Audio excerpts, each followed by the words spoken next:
my plan is to make a bucket hat, but I'm not at home and I don't have any material, so I'm gonna use some baking paper for my pattern, and I'm gonna use this cord for measuring tape, I guess, and I'm just gonna use this hat for reference, like how big I think I need it to be.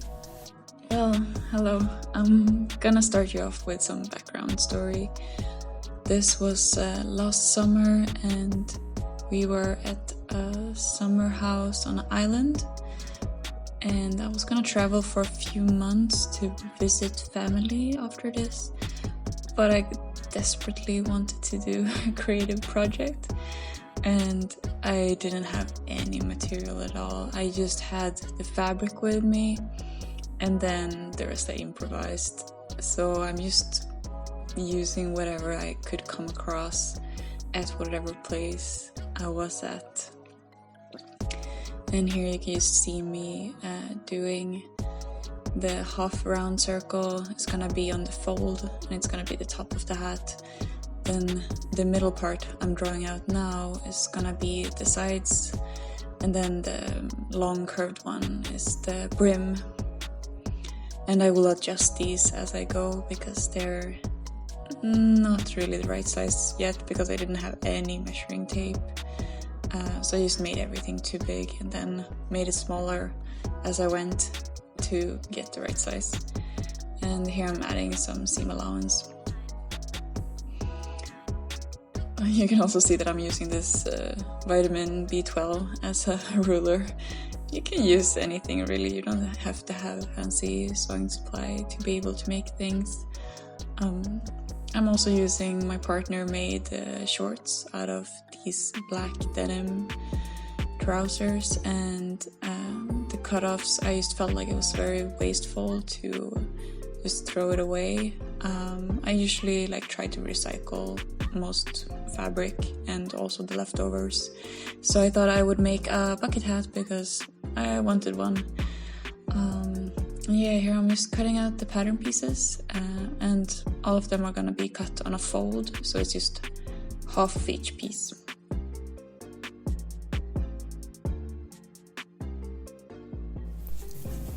So this is one of the pant legs, so I'm just gonna seam rip it, or I don't have a seam ripper, so I'm just gonna use this scissor. One of the seams, and I'm also gonna wash it, so you get this bump here with the knee away. And then I think it will be enough fabric so I can cut the outside and then the inside of the other leg. Yeah, now it's very dusty and whatever. Here I'm just using a scissor as a seam ripper, but just be careful so you don't cut yourself if you do this. I am continuing this project, and actually we found a very tiny iron, which is actually very helpful. This is a travel one, I think. So I'm gonna iron the pieces because I just washed them so they're right wrinkly. So I'm just gonna iron them a little bit and then cut the pieces out and cut some interfacing. And if you don't have an ironing board, it's fine to just use the table and then put a folded towel on top. Yeah, I just was trying to scavenge in the cupboards and I found this extremely tiny travel iron, but it was a lot better than nothing.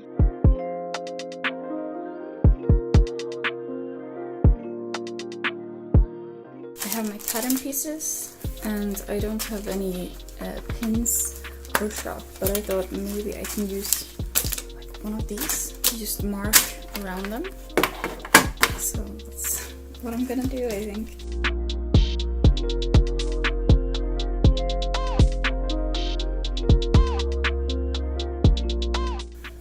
Then I also found these kitchen scissors, so I'm just gonna try out which one is the sharpest. And hopefully we'll be able to cut this out. This is the top.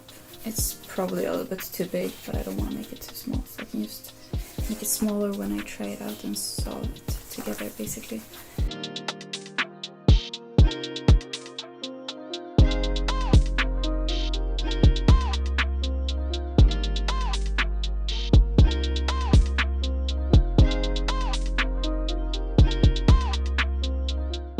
I might look a little bit mad, but bear with me. So I actually found these sewing needles. They're not like pins, but I managed to just put them on either side so I can actually know which size I need before I cut out all the pieces, so I can just have it as a reference. So I've just taken away quite a bit here on the side from the first piece I cut out, and then this is the rest of like the pant leg just hanging out. But I think this is pretty good size. Just make sure not to make it like too small, because then when you do 2 layers it's gonna be very tight, because it's gonna become thicker. So you want like a little bit of wiggle room, like not too much, not too little, I don't know. Just to show you a little bit better, I just pinned it where the seam allowance would be to the rest of the fabric. So this is the first piece I've cut out, and here first I pinned it here, but it was way too big, so now I've just been moving it. So this is like, yeah, too much basically. And then I'm just gonna adjust my next pieces after this instead, and then I think it will be more accurate to size. And then I will also resize this piece after the new measurements, and then also like the last piece, of course, like this one. Now I can just go from the bottom edge like this and straighten it out and see how much I need. So this should be half of this, which is this mark. And also, like, when you have limited amount of fabric, make sure that you don't lose any by just like putting it in the middle of something and like lose a few centimeters all around. So I'm making sure that I'm just like edge to edge before I cut anything out, because otherwise I will regret it later.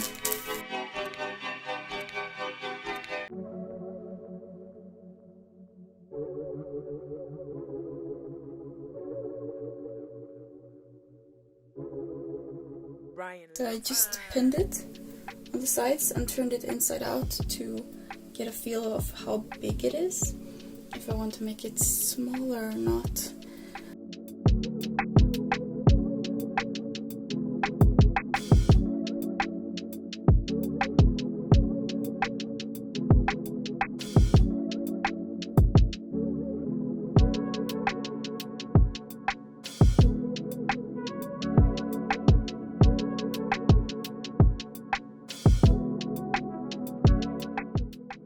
Okay, so now I just put the pattern pieces out to make sure that they fit, and I'm gonna cut out 2 more of these, and then the rest I'm gonna use to puzzle together the lining, I think.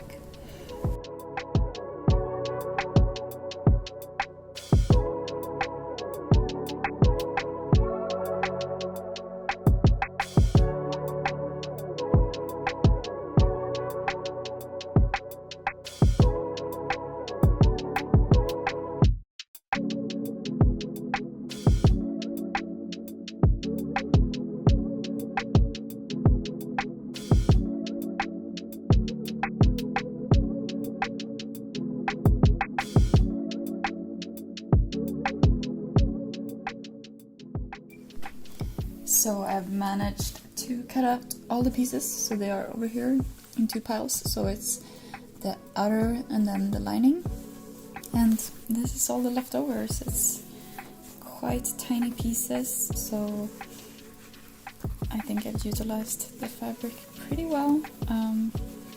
And this scraps can still be cut down and used as stuffing for pillows and whatever.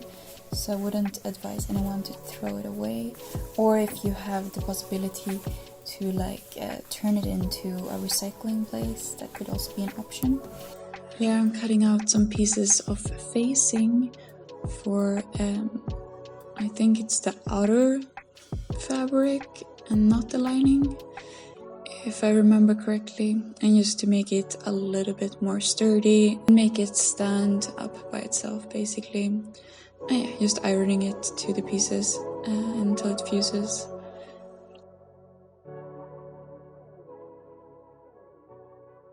I'm in a new location, and this is because I've traveled up in Sweden, and I'm now at my sister's place where she used to live. And here I don't have any iron anymore, so I'm using this kind of dangerous solution, which is a pot with boiled water in it, and I wouldn't recommend it because you can spill the water and burn yourself really badly. So kids, don't do this at home, please. I was just very desperate, okay? And I took to really bad means. But yeah, it looks pretty funny though, so enjoy me suffering with really bad equipment. So what you can see here is that I'm doing the side pieces together. I'm ironing, potting the seam allowance to separate them, and then I'm doing top stitching on each side just to make them lay flat, and it also looks more nice in the finished piece and reduces bulk in the seams. Here I'm pinning the top to the side pieces, and it just takes a little while to adjust the fabric between the pins until it's even everywhere. It can be a little bit tricky, but just keep on adjusting them until it's no bubbles in between the pins. And then just stitch it down all the way around. I'm using 1 centimeter seam allowance, but you can use something else if you have added that beforehand.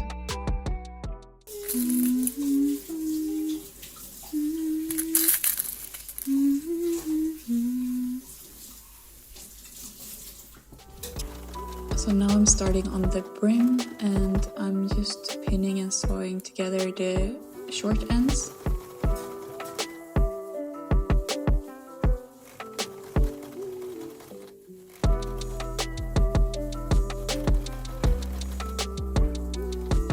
And then I'm doing some more dangerous ironing, and also I'm using another pot to be able to keep the shape of the bucket hat. Cut small triangles out of the seam allowance, and this is to make it lay more smooth when you turn it around. I would recommend this for all seams that are on a curve.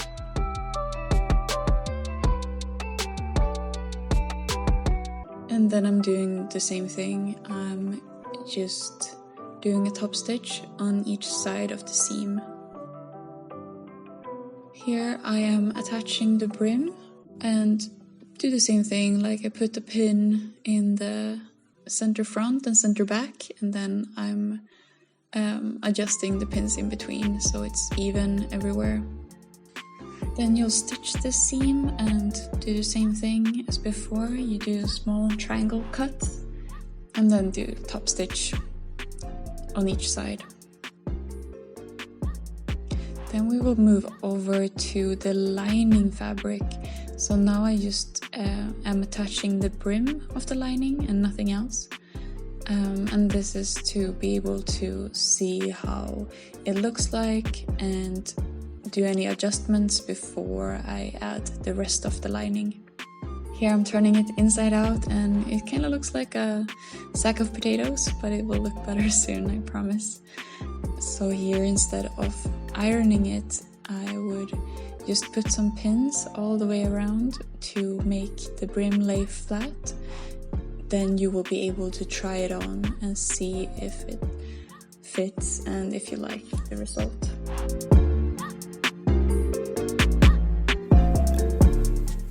So this is what it looks like right now. I think the brim might still be a little bit big, so I'm gonna seam rip it and then remove a little bit, and then I will try to finish it up.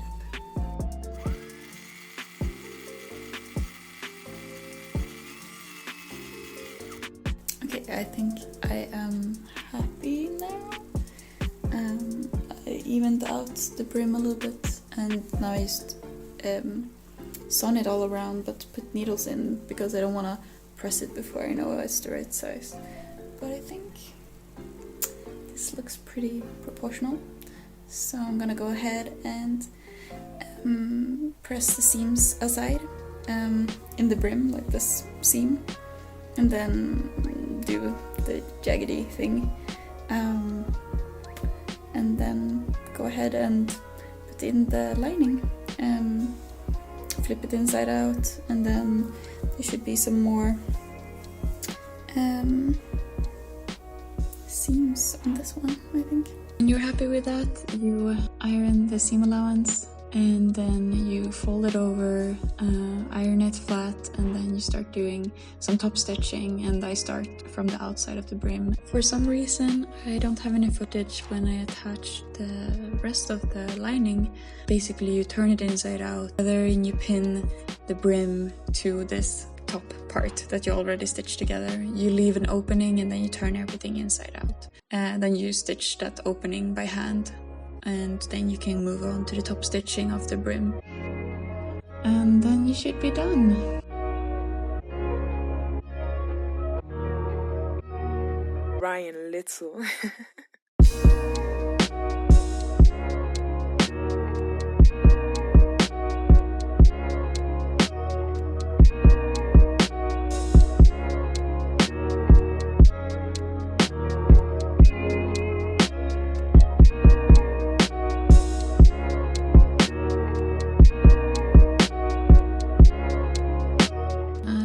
You enjoyed this video, and I hope you have a nice day. See you next time. Bye!